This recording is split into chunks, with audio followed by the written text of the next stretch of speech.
Hi everyone, welcome back to my channel. I know that it has been a long time since I have been here. I'm so sorry. Life has been extremely busy, but I said to myself, I really need to come out here. June is almost about to end and I've not uploaded any video in a while. So I am just about to head out for all of my appointments for today, and I promise that when I get back home, I'll finalize this video and hopefully I can share with you some of the things that has been going on with me. Stay tuned.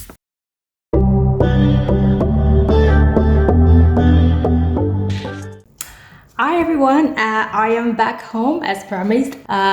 It's finally feeling like winter here in Melbourne. Sorry for this line on my face. It's my glasses, so I just took off my glasses to record it, and I just found out that the mark is there. So please bear with me. The mark stays.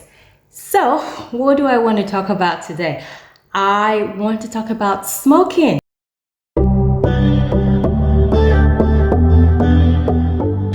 Okay. So I've been smoking for quite a while. I'm not going to tell you how long I smoked for because it might give away a few things. And I decided that I really need to change my habits and start living healthy. Now, smoking is not something that I guess you can ditch easily. A lot of people have tried to quit so many times. I tried to quit so many times. It's very hard to quit. You need to be in the right space, and mentally you need to be in the right space. Emotionally you need to be in the right space to quit smoking. So I guess people smoke for different reasons. People smoke because for social reasons. People smoke for I guess because they want to. Whatever reason that you smoke for, I smoke because I actually enjoyed it. Oh yes, I enjoyed smoking. I enjoy the time that I spend either by myself or with other smokers. And I get a lot of ideas when I smoke. This is ridiculous, I know, and it's not enabling or I guess encouraging people to smoke. I remember when I was writing my big thesis, I remember I would step out of the house to have a smoke. And in that moment, I always find new ideas. I always find new ways to I guess enhance my thesis at the time, make it better, have different ideas pop into my head. And by the time I go back inside maybe I go to the bathroom, maybe I decide to find something to eat, or whatever reason, I found out that I was forgetting, those ideas. So I decided one day that enough is enough. I knew that I get some of my best ideas when I smoked, so I was going to take my reading desk and my computer into my garage. Now, mind you, at this time I lived in Ballarat. Now, if you're very familiar with Victoria, if you're familiar with Ballarat, or you would know that Ballarat is a really cold place during winter. It's so cold. So I took my desk, I put it in my garage, my laptop. So I was smoking and I was writing my thesis. Yeah. So it's no surprise that I got an extension for my thesis. Yes, a round of applause, thank you. And I want to attribute that to smoking. So I have a very, I guess, I don't want to say good relationship with smoking. I just had a smoking relationship with myself where I felt, yeah, I get my best ideas when I'm actually by myself with a cigarette in my hand, puffing away.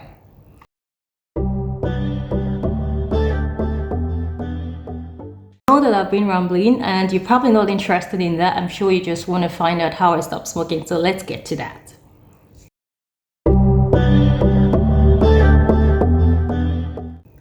So I've known about the drug called Campix since the last 4 years. I know about Campix. So I know that Campix helps you stop smoking. And although it has a lot of side effects, and the number one side effect being, gaining weight. Yeah. And I guess that was one of my reservations for getting on Campix to begin with. And I didn't want to gain weight, Who wants to gain weight? And also, I suffer from migraine, and I know that one of the withdrawal symptoms of stopping cigarette is migraines. And I'm in a space where I really can't afford to, to suffer from migraines, because my migraines are really, really intense. So I didn't want to do that as well. But I knew that I had to stop. So I got to my doctor, and I got a script for Campix. I picked up my Campix. Now, when I took Campix, before I took Campix, there are 3 ways you can use Campix. You can decide to quit immediately, while taking Campix, or I can't remember the second option, but the third option was you could smoke and also take Campix. So I thought, okay, this is going to be good for me. One of the things they recommended is that you set a date for yourself where you want to stop smoking, right? So what I did in that space was, so I went to buy myself a large quantity of cigarettes, which, yeah, I had to do that because I didn't want to go back and forth, because at the end of the day, it is, I guess, it is something that we do as habits. You wake up in the morning for some coffee drink. As you wake up in the morning, the first thing you want to go is step outside with your coffee and have a cigarette. So I wanted to stop the habit of going to buy a cigarette weekly. So I bought, not weekly actually, every second day. So I decided to buy a whole box of cigarettes. So I bought this box of cigarettes. So I brought it home, and I would take my Campix. So I started with I think it's 0.5 milligrams. So you start with that, you take that in the day, then you progress to take one in the morning, take one at night. So I started taking it, but I was smoking, and I wasn't smoking, I still enjoyed smoking, at least for week 1, I still enjoyed my cigarette. Midway through week 2, I started noticing that I was not enjoying smoking as much as I did. It was more of an habit right now, and I found that a little bit strange, because I love my cigarettes. I just love cigarettes. So I was like, okay, Campix is finally working. Now, the side effect that I have from taking Campix is the fact that I was easily irritated. I guess that's the biggest one for me. I would just normally I have zero tolerance for nonsense, but while on Campix, it was so glaring. I snapped easily. It was crazy. I was very thankful that I did not have migraines, which was the biggest thing, but yes, I did gain weight on Campix. So, like I said, so halfway through the course, so week 2.5, I found that I wasn't enjoying smoking as I normally did. So what I did in that space, I was still smoking. I don't know where this wisdom came from. So when I smoked, by the time I get halfway, I'm already tired of it. Becomes like a chore, and I would put it out. Now I don't smoke in the house, of course. I smoke outside. So outside I have a bin that I put my cigarette stub in. So I would smoke halfway and then put it in there. Smoke halfway and put it in there. I was just doing that. There wasn't a strategy behind that, but I just found myself doing that. Okay. So after I think it was a week before, because the Campix course is you take it for 1 month, so it's a 4 weeks course. So in the 4th week, I already ran out of cigarettes. I ran out of cigarettes in the 4th week, so there was no cigarette to smoke. I'm like, okay, but the aim is to stop, and at this stage, I wasn't craving cigarette. I was just smoking out of habit. So I would go outside. Remember the stub that I put in my bin? I'll pick it up and smoke, and oh, this is so wrong. This is so wrong. But then it was fulfilling. But I also felt, I felt like a junkie. I felt something was wrong with me. I felt this is not right. So I kept doing that. It wasn't something that I was doing every time. Maybe in a day, I'll pick 3 cigarettes out of the bin. Yeah, I'll pick 3 cigarettes out of the bin and smoke it. And 2 days before the end of Campix, I found out that I wasn't smoking anymore. I wasn't taking anything from the bin to smoke. It's a really big deal. And I was like, oh my God, is this it? And I haven't smoked cigarettes since then. Now, there's one thing I did not know previously when I tried to stop smoking, and I kind of knew this time around smoking. So every time you try to quit, you have this moment of craving, and I had that moment of serious craving of cigarette. I was craving cigarette. For non-smokers, that maybe you want your partners to quit, or you want your sister to quit, or anybody you love to quit. Understand this.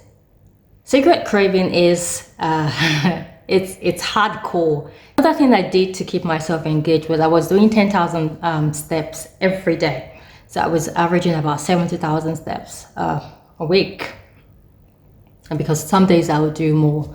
So it was really, really good. So it took my mind off smoking. It just puts me in another form of routine, and it just makes me, I guess, feel really, really well. Feel that I can do anything I put my mind to do. It's been amazing since I stopped smoking. And I'm happy to announce that I do not have any cigarette craving whatsoever.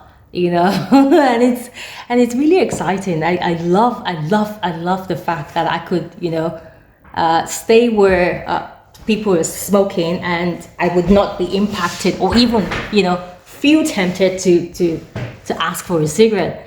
So I'm in that space right now. I'm very happy. I feel very blessed that, you know, it's a tough addiction, and I'm happy that so far I don't have those cravings anymore, which thank God. And now, if you have people that are trying to stop smoking, please show this video to them, and also be very supportive. Smoking is not something someone could just give up, or you think that by nagging or by belittling someone, or by I guess by just talking at them, it's not something that someone can just stop just like that. So it takes someone being caring. It takes you being, you know, helpful. Loved one is smoking and you really want to help them stop, you can start by showing them this video. I'm happy to answer questions. It's not something that you could just say, hey, I'm going to stop smoking. I know some people have a lot of willpower. I have willpower as well.